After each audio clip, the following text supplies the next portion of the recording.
George Bruno with the 21 Report, the European edition. We're in Warsaw, Poland, and I'm talking to John Cooper. Welcome. Thank you. Yeah. Thanks, George. What was your talk about? Okay, so the talk was about how I used to go out and connect with women by using game material. Yes. You know, using techniques and routines to get that win, to get the success. And I thought that was pretty normal behavior. That's what you do. If you want something, you go and get it, right? But then I realized that coming from that place in the social world, trying to form relationships that way is unhealthy. And it actually leads to a lot of pain and suffering, because if you're seeing women as transactions and commodities, then it's not going to lend itself to a genuine connection. So I started to heal my own heart from a girl that broke up with me. And as soon as my heart started to heal, I came to terms with my pain, integrated the pain. I saw the social world totally different. And I started to see it more from, instead of trying to take from women, express, give unconditionally. Instead of trying to work for outcomes, just play with women. Mm-hmm. Instead of seeing it as going to war and going in field and using all this military language, it's a playground. So just play with the people. So I created like a badge of honor, if you like. I called it social heartistry. And it's the idea behind it was to offer guys an alternative to seeing women as these things they have to pick up. Yes. And return back to that heart of a child that just wants to play and connect with people, and it's very unconditional. Mm-hmm. And I've been teaching this, and I wanted to show that in the talk about how that's actually really attractive, and people love to be around people that are just expressing unconditionally and not trying to take from you. So in that short amount of time, I was trying to give my story and show the backstory, how I went deep into that world of game. Yes. And then I came out the other side, and I found a much healthier, more socially free paradigm. Social heartistry. So it's all about perspective then? It's all about perspective and how you live out that perspective, yeah. You see, I should have said this in the talk, but let's take a guy that's homeless, okay? He's the zero that I was referring to, the zero guy. He's accepted his fate. He's not willing to change anything. Then you have the straight line approach. These are the homeless people that go around with their coffee cup begging for money. They take that straight line approach. And either they're going to get the win, some coins, or they're not. And then the third example would be like a busker. They're just playing their music on the street. And then guess what? They're attracting money into their hat, right? But they're not going around begging for it. And that's fundamentally what I'm teaching people, is to not come from survival, from approaching begging for women and trying to get that result. Yeah. Just play your music, play your art. That's what being the artist is about. Express yourself. And that will attract the right people. As long as you can let go of the need for women, you will attract the right people into your life doing that. Yeah. It seems too easy. Well, it's simplified, because the thing is, George, is we had this when we were young. When we were children, this is what we were like. When we went to a playground, we won't approach the swing. There's a girl on the swing. I must go and approach there's someone in the sand pit. Oh no. We just played. It was like a pool of quantum potential. We swam around in this. Yeah. And there was no rejection. There was no approaching. We played with people. And it was want to play? Exactly. Want to play with me? Yeah. Right. Yeah. And if they didn't want to play with you, what are you going to do? You went to the next person. Right. You didn't worry about it. So we had it as children, but what's happened is, as we've got older, we've moved into a world which says, get the girl, get laid, get the six-figure salary, get the Hollywood physique. Yes. All about getting this thing. And then once you've got it, then you're meant to be okay. And so we're conditioned by society to see everything as transactions. And once you get that thing, you're going to be happy. My thing is about returning back to that heart of a child, like a child. They're very giving. If you look at children, they'll give something. Mummy, I got this for you, like a twit, like a stick or something. Mm-hmm. They're very playful. Mm-hmm. They're very forgiving.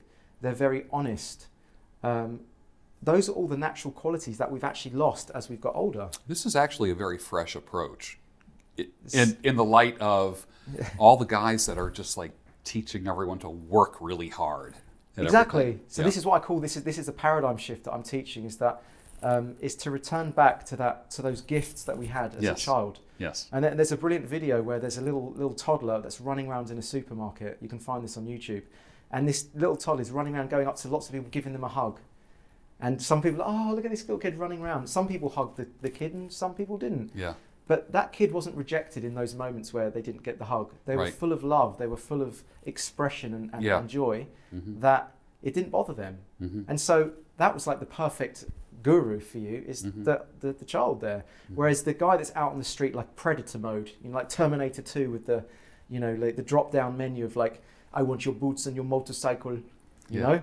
And using that approach with women, it gives off that Terminator Predator vibe. Whereas if you can just come from a place of like seeing the world like a playground and just wanting to play with people, then for me it removes fear, it removes control and strategy. You can still lead the interaction with your masculine edge, but there isn't that thing about like, needing to get a result.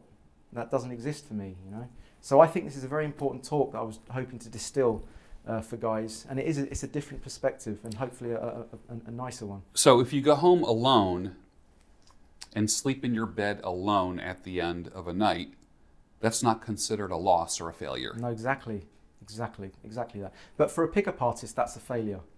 For someone that's going out there looking for girls, if he's in bed on his own, he's lost. He's had a crap night. But my thing is, you want to be winning already. So when I go out on a night out, I'm like, I want to enjoy the music. I want to dance. I want to have fun with people. I want to be a cheeky monkey. And was I successful in having fun on my night out? Yes. So I've won. Yeah. So anything that happens aside from that is a bonus. Yes, it is. So I can only win or win-win with a woman, let's say. But I'm always going to go home happy. Whereas the guy that's going out there with the sole intention of getting the girl, like he's going to have that one, like I did in the talk, the 1 or the 0, the win, the close, or the 0, the rejection. Yeah. So I basically, you could say it's like in quantum terms, I've uncollapsed the wave function. So it's no longer this binary outcome system. Yeah. I've turned it into a pool of potential where I can explore all of this potential, and whether or not it leads to sex, or it doesn't matter. It can seamlessly flow into maybe a mental connection, or we can talk about a great book or a great story, or you could say I'm invincible in that way. I'm impenetrable because I'm always flowing to a new eventuality, whatever I'm doing, if that makes sense. So this could work with people of any age. Of course. This isn't just like the 21 to 27 category. This Definitely is not. A divorced guy at 55 could adopt this mindset. Absolutely. Look, this is people that go out there and they just want to play and they're feeling good about themselves. Yeah. Isn't that attractive? Don't we want to be around those people that have only got good vibes to share with you, and you feel like they don't try and take anything from you? This is symbiotic. You feel like it's a symbiosis where you're going to get a good feeling and you're going to share it with this person. Yeah. But a guy that's looking to take something from a girl, he's trying to pick her up. That's what I call it's parasitic. It's like they want something from this girl. Yeah. And we know that doesn't feel good when we're around these sorts of people. It's much nicer when people feel good. They're playing and they just want to share their play with you. It's like, I want to play with you. So it's good for younger guys. It's good for older guys. I teach women. It's even good I teach companies how to improve their communication skills. And for me, it permeates all social dynamics, if you like. I went out last Saturday night to hear a dance band, and band probably did 2 or 3 songs. Nobody was on the dance floor. By about the 3rd song, a guy got up there and just started dancing by himself. Brilliant. And I could just see, like, some people were like, what a weirdo. But he was enjoying himself. Yeah. He had the moves. He was just having fun. Yeah. Kind of having fun. Next thing you know, a group of 2 or 3 girls came up and started dancing with him. And then within 5 or 6 songs, he was surrounded by women dancing with him because he was fun. And he'd take them one at a time and spin them around. And he went up there with 0 expectations except just to have fun. And by the end of the evening, he probably had 10 women that he could have. Yeah, of course. I mean, I don't know what happened after that, but the reality was it was total abundance. That's attractive. So he was adopting my first core principle, which is autonomy. So autonomy means to be self-contained within your own actions. So a guy that's like looking for girls, he's not autonomous. He needs that result. He needs to get her for him to feel complete. The guy that's just dancing on the dance floor, he's like, I'm winning already. I'm happy. I'm autonomous. I'm self-contained. And that's what actually creates that magnetic... Yeah. It's magnetic, these people. Yeah. You know, we like to be around these sorts of people. Yeah. And even when he twirled the girls, he wasn't thinking approach. And even if they didn't accept the twirl, he hasn't lost anything. He's not rejected. Right. He's completely in that social artist mindset of completely play, that quantum play state where everything is fine. You don't want to swing? I'm into you. Swing? No? Okay, swing. Yeah. He's like totally fluid. He's totally flowing. Fluid is a bit weird, but you know, he's in that social flow. Mm-hmm. He can't fail. And it's such a great, to be honest, that is such a brilliant way to go out being like that guy. Mm-hmm. You know, go out and try and enjoy the night. Try and be okay. Who goes out dancing by themselves? I mean, that might be a little bit. I mean, but the thing is this: you have to overcome maybe other people thinking, "Oh, what a weirdo," but the guy was clearly having a good time, and I saw the brilliance in it. I saw right through it, and I'm like, "That guy is so smart." Yeah. And then there's all like the single guys leaning up against the bar, just kind of like scoping out women, looking around with a drink, you know what I mean, that kind of thing. And here was this dude out on the dance floor having a ball. Exactly, yeah. And so that is what I'm teaching guys. Don't be those guys at the side of the bar looking at girls like, you know, like this, like furrowed brows, sweat glistening, you know, from their foreheads. Just go out there, let go of the need for women. Yeah. And this is the paradox that a lot of guys don't understand is, to have women in your life, to have beautiful people in your life, you have to let go of the need for them. Mm-hmm. You have to feel good on your own. And then from that place, let go, invite them in, give them a twirl on the dance floor. But as a wider life lesson, invite them into what you're doing, you know? And at no point are you going to be like, oh, I lost, you know? It's because you're already doing what you're already doing. You won already. You've won already. I mean, to be honest, this is simple. I can't believe that the whole community have got into this pickup thing for me. That's the abstraction. They're actually making it difficult. They're making it difficult for themselves, and you know a lot of that comes from. So what happens is the early genesis of the pickup stuff. It was forged by a lot of the mystery method stuff, and it was coming from a lot of left-brained. A map of the social world broken down into mental steps. Okay, so everyone adopted these mental steps, and what they did is it kind of locked them into their heads, into their minds, and not in their bodies anymore. Mm-hmm. And so that's why I gave the example during the talk of like just throwing the ball, or lifting the hand, rotating the hips, rotating the hat, you know, the fingers, moving the weight forward, releasing the hand. Right. It's so many micro compartments of things you have to do, or isn't just throwing easier? Yeah.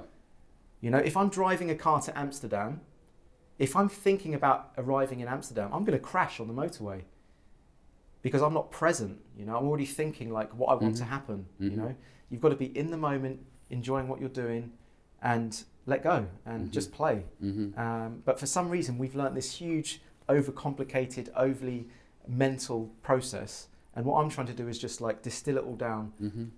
Get us back in our bodies again and just bring us back to just simplicity, flow, play, expression, be the social artist.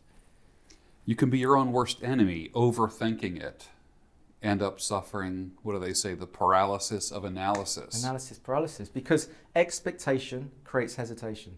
Yeah. So as soon as you see a woman, you go, I want this, it's either going to go well or it's going to go badly. Yeah. There's an expectation there. There's some kind of win or lose. There's a binary outcome system of winning and losing. So of course there's an expectation for a result, and that's going to create hesitation. That's what's going to create anxiety. And then you get approach anxiety, and then you have to overcome it. You have to plow through. You have to be the warrior. Whereas what I'm talking about is remove the expectation. You don't need anything from this girl. I just want you to go in there and explore it like a pool of potential. Just go up and meet her and see what happens, and just maybe lead it. But at all points you can, you know, you're going to be okay. You know, listening to you, if I was like a young guy and I was out there in the market, whatever you want to call it, and I was, you know, open to meeting someone, this would be the approach that appeals to me the most. And I know, you know, I've interviewed so many people about, you know, their methods. Step 1, step 2, step 3, and to me, it's just that's too much like school. Yeah, you know, this is very free. This is very, it's freeing, it's fluid, it's It's not hard. It's not, look, I always ask this question, I should have asked this in the talk. Do you approach your mum in the kitchen? Do people approach their father in the living room? No. Yeah. We don't open our mum, do we? Yeah. So why are we using that when we're talking about a stranger? Right. You know, so, see the word approach, we approach a bomb, we approach the edge of a cliff, we approach that sensitive issue at work. Yeah. So why are we, it's danger, it's survival. Mm-hmm. So why are we using that to inform our actions with women? It's lunacy. Mm-hmm. You know, we wouldn't use that language on our friends, so why are we using it on Yeah. people for the first time? And then opening her and then transitioning to this and then building comfort and then assumptions. It's like, that is not normal communication. That's not a genuine connection you're having there. Yeah. That's treating it like building blocks. It's treating it like connect the dots. Yeah. You know? So unless you're able to connect it perfectly, then that's going to break down, because that's not how people meet each other. The social world is chaotic. Mm-hmm. You know, it's like the weather. You can't engineer. You can't. Mm-hmm. You know, I say that you can't control the waves, but you can navigate the boat. You know? You can ride the waves. That's what you've got to do. Mm-hmm. But it's freeing, you know. But using all this sort of mental, these logical steps, Mm-hmm. for me, it's analysis paralysis, and it's like it's not human for me. Using that. Creates options. Having fun creates options. Having fun actually puts you. I mean, I know it sounds a bit woo-woo, but having fun when you're in a play state, it actually puts you into a quantum state. Yeah. Okay, whereby all eventualities are embraced. Yeah. Sex, a great book to share, a great story. Yeah. It's all welcome. Yeah. Whereas when you're coming from that binary approach of winning and losing, it's like you're operating from like an 8-bit computer processor. Whereas when you're coming from play, it's almost like a parallel processor. It's like you're accessing so much more potential and opportunity than you would if you were just working for these outcomes. It's like everything's welcome. Yeah. You know, it's almost like a lucid dream where you're both the creator and the participant. Yeah. And you're walking around and you don't know what's going to happen, but it's all welcome. You're Yeah. going to have a little adventure. That's what it looks like on a night out. Potential lovers, potential best friends, potential great stories to share. Yeah. And I just want to go into the bar and see what happens and explore it all. Sure. And for me, that's just a great way to... And there's no rejection. There's no rejection. And so that's why people don't understand me when I say there's no rejection in what I teach. They're like, of course, because she said no to you. I was like, no, only if you're looking to take something from her. Mm-hmm. If you're just giving yourself away, expressing, like I did with the phone example, Mm-hmm. demo, then if I'm giving, then I can't lose. You can't lose. I can't lose. You So- walk in winning. I walk in winning. And do you want to win with me? No? Okay. Do you want this $100? No? Okay. Yeah. I'll give it to someone else. I'm not rejected if you don't accept this $100. Yeah. See, what's happened is we've put all the value on the women, Yeah. and we want to take that value from her. Yeah. And so that's the pickup paradigm. What I'm saying is, I'm $1 million. Hey, do you want some of this $1 million? No. Yeah. I've still got the value. I'm still going to give it to someone else. Right. That's ultimate empowerment. Brilliant. That's ultimate autonomy. That's ultimate social freedom. Why are we not doing this? Yeah. So until I came along, everyone was like stuck in this pickup paradigm. I'm like, guys, there's Some such a lovely way of socializing. Some people are so hell-bent on working hard for it. They've been taught everything needs to be worked for and exactly. earned. Exactly. That's the whole, like I said, get the girl, get laid, get the 6-figure salary. Yeah. So we take that and we apply it to the social world. Yeah. And of course, by doing that, we see, like I said, like we see everything as transaction, needing to take from women. And so we're brought up that way to act like that. But instead of working, we should be playing. Yeah. Instead of taking, we should be giving. Instead of going out there like Pac-Man needing his pill, we come out there just shining on people. Right. You know. So yeah, that's it. I call it social heartistry because it's about healing the heart, coming from that place where you feel good with or without women, and just shining on people. Yeah. And if you step in the shade, how's the sun going to feel? Right. The sun doesn't care. Right. He's going to shine on someone else. Right. You know, if I'm Pac-Man and I need that piece, that missing slice to make myself feel good, if I don't get that missing slice, then it's death. You know, it's like know, I'm in a state of survival. So that's the basis of what I'm teaching guys. You know, and women. I teach men and women, companies. Where can people find more? So if they want to find out more, they can go to my website, artofsocial.co. I have an academy where I take guys through the process. Mm-hmm. From pickup artist to social artist, and if they graduated through that, they can come and do live coaching with me, and I'd love to hear from them. Excellent. Mm. Social artistry. a new perspective on dating, pickup, game, and actually, I think life. Life. Stop playing games and start playing life. Yeah, that's what it is. Thanks. Thank you so Thanks, much. man. Thanks.